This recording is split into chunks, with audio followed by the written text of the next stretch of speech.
questions about how do I take a PVS-14 and transfer that into a weapon sight or look through a weapon sight so that I can use that as a night vision optic. It's a great question and it's a good use of the optic.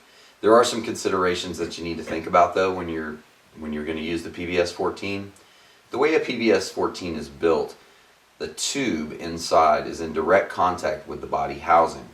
So inside this section right here where the tube's sitting is in direct contact with the housing, which means most of the contact points will be here on the back side of the housing. When you create that contact point and attach it to a rifle, the recoil impulse of the rifle will actually transfer directly into the body system of the 14, which then translates directly to the tube.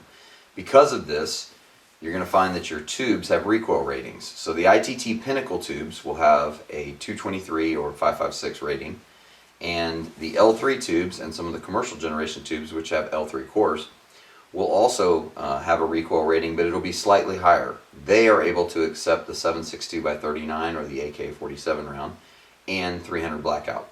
300 blackouts become kind of popular rounds to use, so a lot of people like to go with the L3 option if they're going to try to weapon mount their goggle. So let's talk about the different ways that you can do that. Again, the mounting interface point is the same as the J-arm. So the interface point that mounts to the J-arm, which allows you to mount that to your helmet or your head harness, is also the same mount connection that we'll use when we use the USGI arm. The USGI arm is very similar to your J-arm.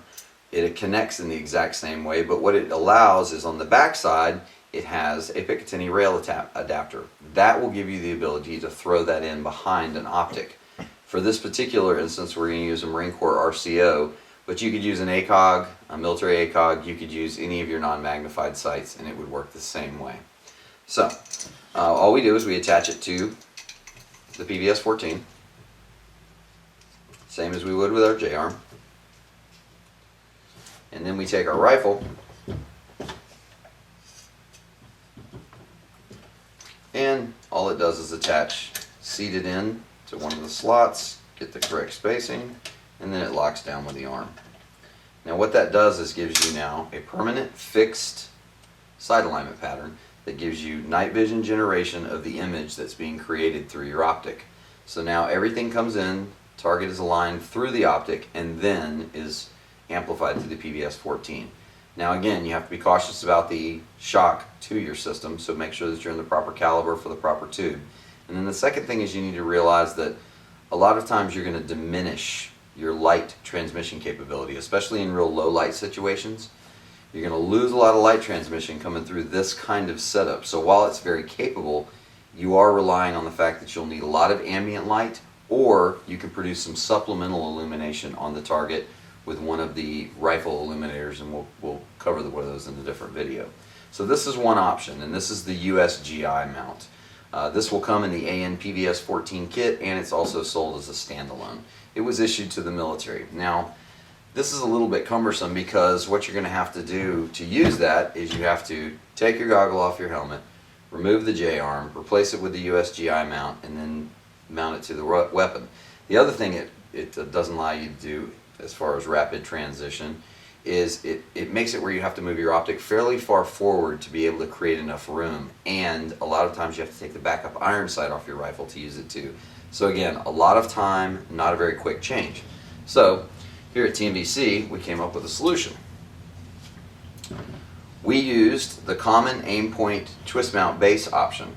So the Aimpoint twist mount base was designed to interface with the Aimpoint twist 3-power magnifier.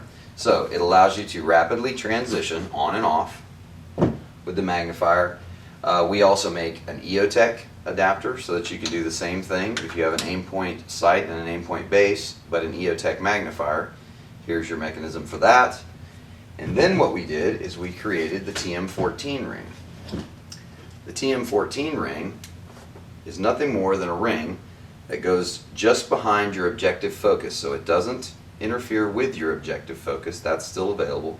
And then the TM14 ring sits behind it, clamps on, and it's unobtrusive. So this allows you to still use your J-arm like you normally would, It allows you to rapidly transition off of your helmet without having to remove things. You can take this off of the helmet, and because you have the interface mount that mates with the Aimpoint twist mount base, it gives you the ability to very rapidly transfer in. Now this gives you the same capability that you would have had if you used the USGI mount, but when you want to transition back to a head mount or a hand mount, this situation is a lot quicker because now this rapidly transfers straight back to the head.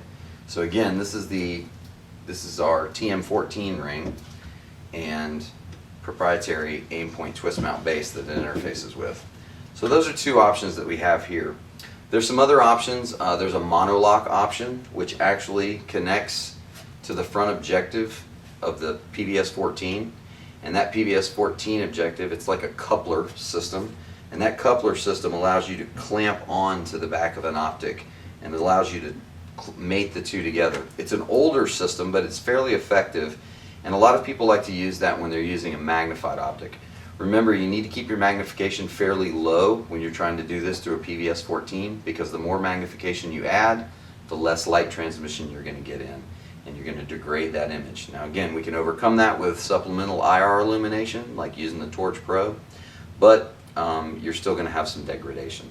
So lots of different options, again showing a lot of the versatility of the PVS-14, but that just gives you an idea of how some of the mounting options work that we sell here at TNVC.